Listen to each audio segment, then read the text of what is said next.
Reikia todėl, kad jeigu jūsų mylimiausias režimas yra auto, bet turite neblogą veidrodinį fotoaparatą arba kokį nors sisteminį, tai aš nuostabiai jums galėsiu paaiškinti, kaip jį geriau išnaudoti, kaip padaryti gražias nuotraukas, kodėl kai kurios nuotraukos nesigauna ryškios arba taip, kaip jums norisi.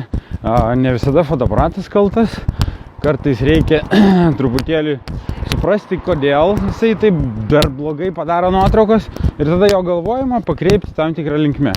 Ir labai nesunkiai galima iš tai tokio fotografo tapti va tokiu. Tai ateikit, kelios valandos, keli vakarai ir jūsų fotografija taps iš tokio štai tokia.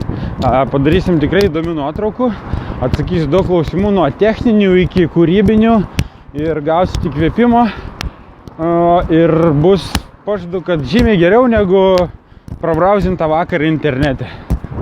Kol kas iki susimatysim. Visa informacija kalbantifotografija.lt. Ir dar jeigu yra norinčių, dar yra pora vietų į Maroką.